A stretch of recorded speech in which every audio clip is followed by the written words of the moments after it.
Deməli, birinci sualda bizdən definition istəyir, sözlərin qarşılığını. Recommend, məsləhət vermək, məsləhət görmək deməkdir. Ona görə onun sinonimi olacaq. Advice, 1-ə B. Provide, təmin etmək, kömək etmək, dəstək durmaq. A variantı uyğun gələcək. To invite, dəvət etmək deməkdir. To ask somebody to come. C variantı uyğun gələcək. B, A, C bizim Y variantımızda özünü göstərir.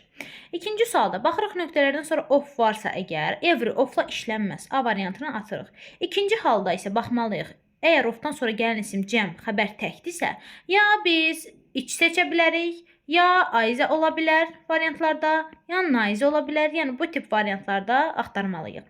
İçə baxsaq əgər, C-ni və Y-ni də atırıq nəyə görə? Çünki both və oldan sonra isim cəmdirsə, xəbər də mütləq cəm olmalıdır. Burada isə xəbərimiz təkdir. Qalır D və B variantlar. İkinci tərəfdə isə nöqtələrdən sonra isim gəldiyi üçün bizə müstəqil yox, aslı olan yerli əvəzi lazımdır ki, bu da B variantındadır. Daha sonra üçüncü sualda exclamatory sentences nida cümlələr dərsinə aiddir. Nida cümlələrin ümumiyyətlə düsturunu belə formada biz öyrənməliyik. Məsələn, deyirəm ki, necə də qəşəng qızdır. What a nice girl she is.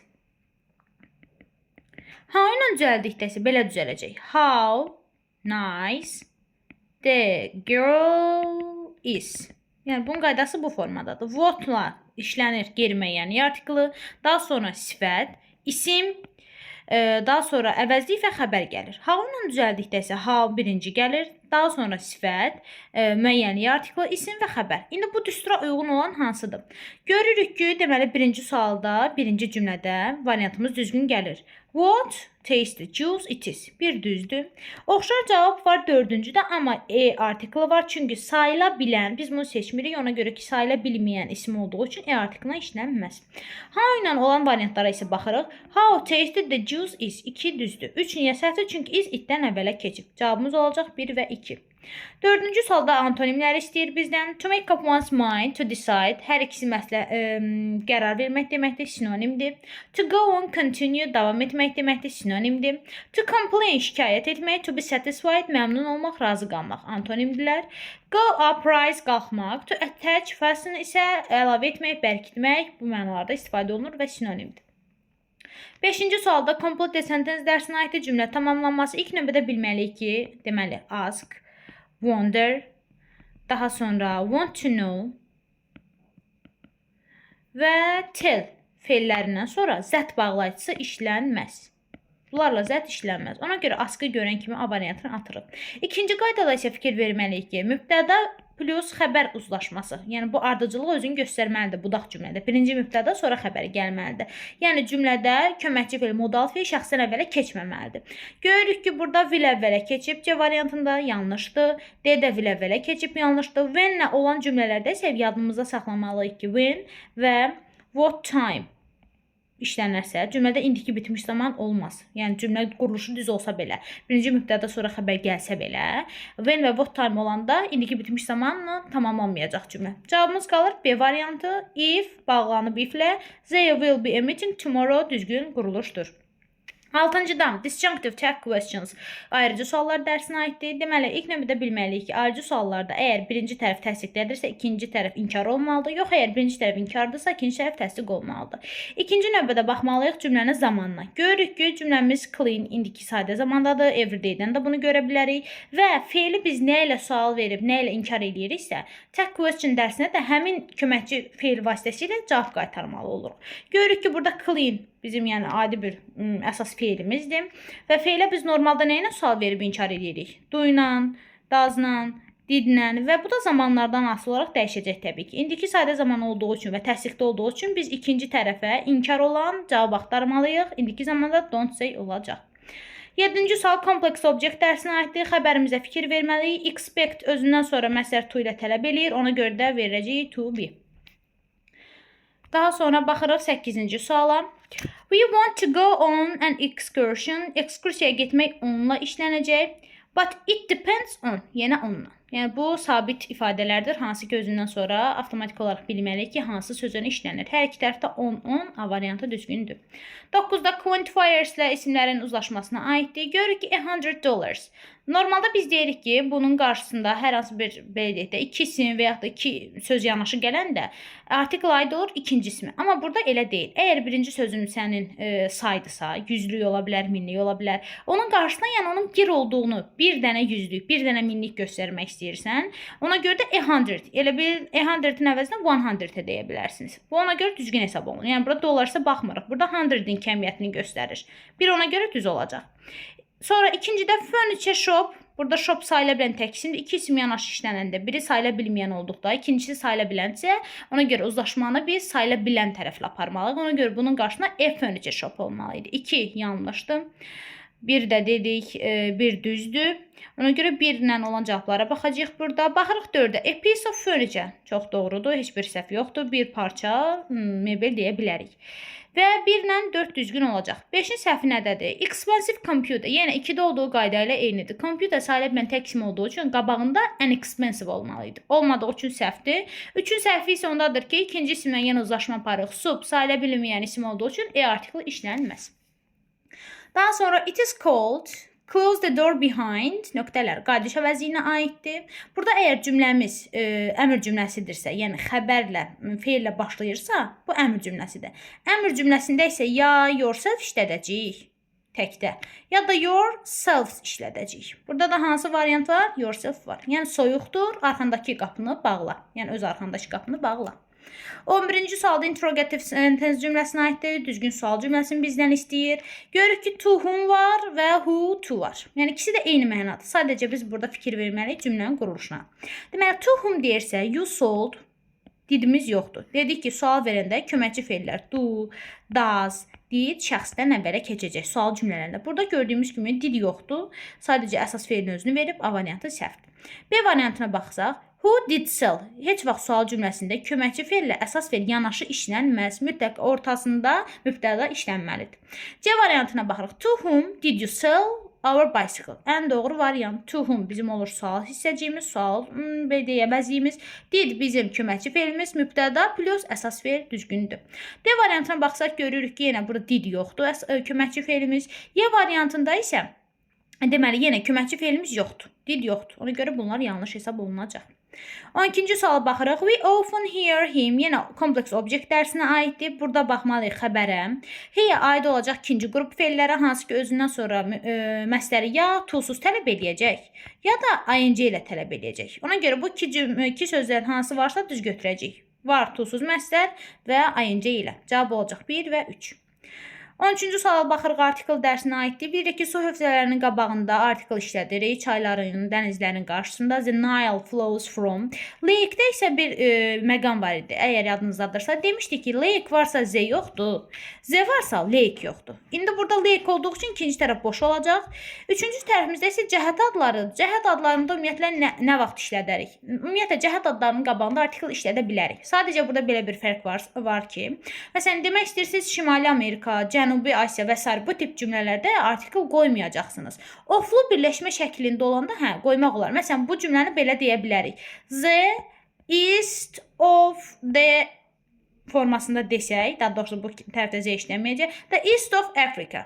Bu düzdür. Yəni, bu halda işlədə bilərik. Amma fərq bundan ibarətdir ki, bir dəqiqə. Fərq bundan ibarətdir ki, burada oflu birləşmə deyil və sadəcə yanında bir ərazini göstərir. Bu zaman biz burada artikel işlətmirik. Deyə bilərsən, in the east of Africa. Bu formada düz ola bilər. Amma belə birləşmələrdə ofsuzdursa sadəcə qabağında artikel işlənməyəcək. Bu struktura da aid olacaq. Deməli, Z, boşluq, A variantı. 14-cü suala baxırıq. Sifətin dərəcəsinə aiddir. Burada o dəqiqə zəni görürük biz. Zən hansı dərəcəyə aiddir? Komparativ, yəni müqayisə dərəcəsinə aiddir. Çoxheycalı sifətlərdə də müqayisə dərəcəsini düzəldəcəyik mor hissəciyi ilə. Burada sizi çaşdırmaq üçün artikel da verə bilər. Amma biz burada diqqətli olmalıyıq. Əgər artikel varsa mütləq sonda isim gəlməlidir. İsim yoxdursa artikla ehtiyac yoxdur. Sadəcə verəcəyik more intelligent. A variantı doğru cavabdır. 15-ci sualda when she was young, she lived in a world of her own and had very nöqtələr cəm isim. Bu quantifiers dərsində fikir verəcək nəyə? Ümumiyyətlə very, daha sonra deməli to, bunlardan sonra işlənəcək hansılar? Many, much, little, və few, yəni artiklsız olan cəmiyyət sözləri işlənəcək. Veridən to-dan, həmçinin bura so da əlavə edə bilərik. Bunlardan sonra həmin bu quantifierslər işlənəcək. Yəni artikllə olan işlənə bilməz, a lot of işlənə bilməz. Və burada da sayıla bilən cəm isim olduğu üçün biraz da bir mənaya da baxmalıyıq. Yeni də atırıq. İndi bu tərəfdəki cümlə bizə kömək eləyəcək. Meni mi seçək, yoxsa few-mu? Deyir ki, o gənc olanda öz dünyasında yaşayırdı və bu öz dünyasında yaşayırsa, deməli çox az dostu var imiş də, çox dostu yox imiş. Bu artıq ikinci, lap axırıncı addım cümlənin mənasından asılı olacaq. Daha sonra baxırıq 16-cı suala. Bu tip suallar qəbullarda da çox rast gəlinir, sınaqlarda da çox rast gəlinir. And-lə bağlanırsa ümumiyyətlə bilirik ki, and bağlayıcısı və deməkdir. Və biz bununla bağlanan cümlələrdə Azərbaycan dilində olduğu kimi həmcins üzvlər, belə deyək, həmcins olmalıdır hər şey. Zamanlar həmcins olmalıdır, dərəcələr həmcins olmalıdır və burada and-lə bağlanıbsa bütün zamanlar eyni halda olmalıdır. Görürük burada eyni zamanlar harda var, harda var. Deməli, washed, cleaned, cooked. D variantındakı variantların, yəni daha doğrusu zamanların hər biri eyni haldadır, eyni zamandadır. Julia washed the dishes, cleaned the living room and cooked dinner last night. Aha, lastdan da görürük ki, bu bizə siqnal verir ki, söhbət keçmiş zamandan gedir və and-lə bağlanıbsa, deməli bütün zamandakı, yəni hərəkətlərin hamısı eyni zamandadır. 17-ci sual passive voice dərsinə aiddir. We returned the books to the library in time. Deməli, passive voice ümumiyyətlə birinci qayda odur ki, biz cümlənin tamamlığını müəyyənləşdirməliyik. Tamamlıqsa cümlənin xəbərindən, feildən sonra gələn söz olacaq. Yəni the books.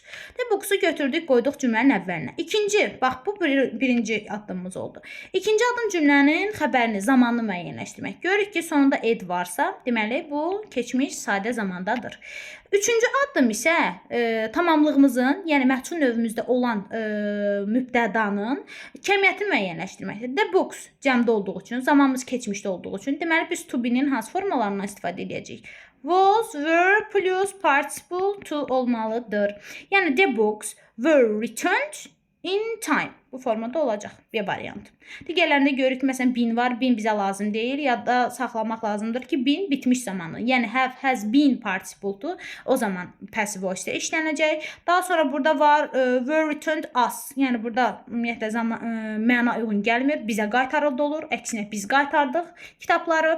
Burada indiki zamandadır. Daha sonra burada da ümumiyyətlə biz qaytarıldıq. Bu da təbii ki, məna uyğun gəlməyəcək. Cavab olacaq bir variant. 18-ə baxırıq. The students study hard or they won't be able to pass the exam. Aha, mənaya da baxmalıyıq. Qrammatik cəhətdən müdafiələrin işlənməsinə də nəzər yetirməliyik. Baxırıq ki, cümləmizin mübtədası kəmiyyəti cəmdədir. Deməli, həzi atırıq. Başqa nə ata bilərik? Məsələn, haven't to-nu ata bilərik. Çünki have to modal feilini, sualı və inkarı düzələcək. Do, does, keçmişdə did. Yəni, haven't to deyə bir qayda yoxdur. Ya olacaq, don't have to. Ya olacaq, doesn't have to və s. Yəni bu formada olacaq. Heç vaxt özündən sual verib, özünə inkar edə bilmərik. C variantı getdi. B variantına görürük ot. Ot özündən sonra to tələb edir. Burada da to yoxdur. Ona görə B də gedir. Burada da yenə don't have-in də to'su yoxdur. D də gedir. Qalır bir dənə Y variantı düzgün cavab. Daha sonra baxırıq 19-cu sualda mübtəda xəbər uzlaşması dərsinə aiddir. The registration of students, oflu birləşmələrdə ümumiyyətlə söz önüyə qədər, ofa qədər olan birinci isimlə uzlaşmanı aparırıq. Students-a baxmırıq, ofdan əvvələ. Bu zamanda da təkdə olduğu üçün biz seçməliyik nələri? Seçə bilərik will begin, has begun və yaxud da begins. 1, 2, 4 düzgün cavabımız olacaq. Yəni bunlar cəmdə olduğu üçün onları seçmirik. 20-ci sualda. Was waiting for their arrival. Mübtədanı deməli müəyyən etməliyik. Xəbərə baxırıq. Was waiting təkdədir. Təkdə olduğu üçün məsələn all silirik buradan. Çünki all həm hamı mənası var, həm hər şey mənası var. Təbii ki, gözləyən də hər şey olmaz. Cansız şəxs olmaz, cansız şəxs olar. Any özündən sonra isim gəlməlidir. Was'dan sonra isim olmalıdır. Everything hər şey deməkdir. Təbii ki, hər şey cansıza aid olduğu üçün gözləyə bilməz. Gözləmək aid olacaq insanlara, yəni hər kəsə. Everybody was waiting. 21-ci sualda yenə sinonimlər istəyir bizdən. Hot, cold bilirik ki, antonimdir. Fearless, courageous, qorxusuz, cəsur deməkdir. Burada hətta sinonim əlavə edə bilərik. Brave, ona görə 2 düz olacaq. Still, noisy, antonimdir. Biri sakit, səssiz, biri isə səsküylüdür. Daha sonra profitable, beneficial, ən məşhur sinonimlərdəndir. Hətta bura useful da əlavə edə bilərik. Faydalı, gəlirli deməkdir. 4 olacaq. Və 5, wealthy, rich, hər ikisi zəngin, varlı deməkdir. 2, 4, 5 olacaq bizim sinonimlərimiz. 22-ci sualda make-up sentence cümlə quruluşuna baxmalıyıq. Bilməliyik ki, cümləmiz başlayır bizim subject, yəni swapped qaydasına baxacağıq burada.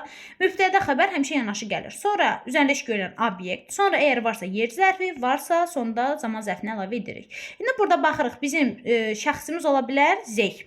5 ilə başlasaq və bir neçə zaman zərflərimiz var. Hansı ki, onlar mübtəda və xəbərin arasında işlənir. Bura aid olacaq often, never, always ola bilər. Daha sonra məsələn usually ola bilər. Bu kimi zaman zərflər cümlədə mübtəda və xəbərin arasında işlənir. Ona görə they organize deyiriksə, biri də bura qoyuruq, 2-ni 5 və 1-in arasına qoyarıq. 5 2 1 ilə başlayan olacaq bizim A variantımızda. Bu da belə. Daha sonra baxırıq, deməli 23-cü suala. Burada da yenə kompleks obyekt dərsinə aiddir. Cümlənin xəbərinin ifadə olunduğu fe'lə baxmalıyıq. Felt fiil fe'linin keçmişidir. Və bilməliyik ki, biz deməli fiil fe'li ikinci qrup fe'llərə aiddir. Və ikinci qrup olan fe'llərdə də ya yenə to'suz məsdər ya da ing ilə tələb olunacaq. Hansı var bizdə? Burada to var, zamana görə dəyişməz, şəxsə görə dəyişməz. Cavabımız qalır to'suz məsdər D variantı. 24-də deməli possessive case ismin yəlik halına aid olan cümləni seçməliyik. Baxmalıyıq apostrof s-dən sonra gələn sözə. Görürük ki, apostrof s-dən sonra nə gəlib? Participle to gəlib. Participle to gəlibsə, deməli, bu həzin qısaltmasıdır. Ona görə A variantını biz pozitiv seçə bilmərik. Daha sonra baxırıq yenə, apostrof s-dən sonra nə gəlib? Font of birləşmə gəlib. Oflu birləşmə deməli, bu izin qısaltmasıdır. Yəni, mütləq apostrof s-dən, s apostrofdan sonra mütləq isim olmalıdır. İsim olmalıdır. Burada isə isim yoxdur və cümlənin ayaqda bir xəbəri yoxdur. Deməli, burada gizlənən ilə xəbərin özüdür. B variantı səhvdir. Daha sonra baxırıq, Sam's going to take part in the competition. Burada da yenə görürük cümlənin ayrıca bir xəbəri yoxdursa, deməli, burada gizlənən izin qısaltmasıdır. To be going to-nun 3-cü forması. Is going. Daha sonra D-də baxırıq, it's a pity that you have to go soon. Deməli, yenə it's olanda, daha sonra sual əvəzliklərini apostrof s artıranda biz onu yəlik götürmürük. Bu it izin qısaltması, abreviaturasıdır. Y variantına baxırıq, today's a word. Ən düzgün variantda bilirik ki, zaman zərfləri today, ola bilər yesterday, ola bilər tomorrow. Bunlar zaman zərfləri həmişə təkdə olduğu üçün onların yəlik halda təbii olaraq apostrof s-də düzələcək. Y variantımız doğru cavabdır. 25-ə baxırıq, short answers dərsinə aid qısa cavablar. They aren't going to the concert. Cümlənin xəbərinə baxırıq, nə ilə ifadə olunub, indiki davam edici zamandadır. Və inkarda olduğu üçün, deməli, biz cavabı nə ilə qaytarmalıyıq? Ya Nayzə ilə cavab qaytarmalıyıq, ya da Ayzə ilə cavab qaytarmalıyıq. İndi görək hansı cavablar bizə uyğun gələcək. Görürük ki, B variantında so var. So heç vaxt inkar cümlələrə qarşılıq verməz. So işlənəcək təsdiq cümlələrdə. Sonra baxırıq, D variantında cümlənin sonunda to var. To da həmçinin so-da olduğu kimi təsdiq cümlələrdə işlənəcək. Ümumiyyətlə, gəlin belə bir xatırlatma eləyək. So, to, also, daha sonra as well. Bunlar işlənəcək təsdiq cümlələrdə. Yəni, biz bunları inkar cümlələrdə istifadə edə bilmərik. Daha sonra baxırıq, Ayzəyə baxırıq. Ayzə və Nayzə inkar cümlələrdə işlənir. Amma görürsünüz, burada nədir? Təsdiqdədir xəbəri, Y variantına görə silirik. Qalır Nayzə ilə iki cavabımız. Nayzə do I, yoxsa Nayzə am I? Niyə do-nu seçmirik? Çünki cümləmizin xəbəri nə ilə ifadə olunub? İndiki davam edici zaman. İndiki davam edici zaman necə düzəlir? Bəs to be-nin formaları plus ing. Yəni, burada köməkçi fe'limiz to be-nin formaları olacaq. Ona görə biz burada do ilə yox, elə am, is, are-ın özü ilə cavab qaytarmalıyıq. Cavabımız olacaq C variantı. 26-cı sualda baxırıq.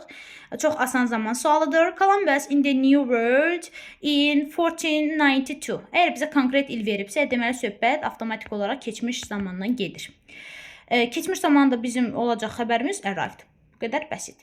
27-ci sualda passive voice seçməliyik. Bu da maraqlı sualdır. İlk növbədə bunu bilməliyik ki, əgər cümlənin sonu sifətlə bitərsə, müstəqil yəli əvəzi ilə bitərsə, o cümlələr passive voice deyil. Ona görə 1 və 3-ü atırıq, 1, 3-ü atırıq, qalır cavabımız 2, 4. Düzgün formada was sual cümləsində ümumiyyətlə was, were, to be-nin formaları şəxsən önə keçə bilər və biz burada baxmalıyıq, participle to da varsa, deməli, məchul növdə hesab olunacaq. 28-ci suala baxırıq. It is the chance of a lifetime, you miss it. Aha, yenə müdafiələrə aiddir. Görürük ki, nöqtədən sonra to-suz məslərimiz var. İndi digər variantlara baxaq. Yəni, bayaq dediyimiz kimi, haven't to deyə bir şey yoxdur. Haven't to olmaz. Have to-nun sual və inkarı do-da dillə düzələcək. C variantı getdi. B variantında oughtn't to-su yoxdur. Getdi. Aren't able yenə to-su yoxdur. Getdi. İndi ikinci tərəfdə də artıq biraz da zamana baxmalıyıq. Bu, yəni, ömürlük bir şansdır. Sən onu qaçırmamalısan, yoxsa qaçırmalısan. You shouldn't miss it. A variantı düzgün olacaq. Artıq biraz da mənaya tərcüməyə də fikir vermək lazımdır. Daha sonra we bought tickets to Madrid. Our flight was cancelled. Aha. Burada conjunction dərsinə aiddir. Burada məsləhətlidir ki, yəni siz conjunction dərsində tərcümələri biləsiniz. Hansı conjunction nə məna verdiyini biləsiniz. Çünki burada başqa cür belə deyək də çıxış yolu olmur. Deyək ki, biz Madridə biletlər aldıq. Amma bizim uçuşumuz ləğv olundu. Niyə bizim uçuşumuz ləğv olundu? Beləliklə bizim uçuşumuz ləğv olundu və bizim uçuşumuz ləğv olundu. Çünki bizim uçuşumuz ləğv olundu. Hansı variantı qoya bilərik? Deməli, əgər birinci tərəfdə inkar olarsa, ikidə təsdiq varsa və yaxud da birinci tərəfdə təsdiq, ikinci tərəfdə inkar olarsa, biz normalda but conjunction'ı götürürük, elə deyil. Çünki bu but amma ancaq deməkdir, qarşı fikir yaradır. Amma ola bilər ki, hər iki tərəf təsdiqdə olsun cümlədə, amma mənanın özündə qarşılıq olsun. Bu mənada artıq bunu seçə bilərik. Məsələn, biz Madridə biletləri aldıq, amma bizim uçuşumuz ləğv edildi. Yəni, tərcüməyə uyğun şəkildə göstərmək olar. 30-cu sualda baxırıq. I rented an apartment close to work. I go work on foot. Yəni deyir mən iş yerinə yaxın bir mənzil tutdum, kirayə elədim. Mən ayaqla gedirəm. İndi bu iki cümləni bağlayan conjunction lazımdır bizə. Tabesizlik bağlayıcılar lazımdır. Verərik so işlədirik cümlənin sonunda əsasən yekun bildirərkən, beləliklə deyərkən, bir fikri açıqlayarkən. Deməli, məsələn, biri burada tərcümə ilə tapa bilərik. Mən deyir, işə yaxın mənzil kirayə elədim, beləliklə mən ayaqla işə gedirəm. Olar, biri götürə bilərik. Mən, deməli, işə yaxın mənzil kirayə elədim və mən ayaqla gedirəm və ola bilər. Amma mən ayaqla gedirəm, baxmayaraq ki, mən ayaqla gedirəm, bunlar tərcüməyə ziddir. Ona görə cavabımız olacaq 1 və 3.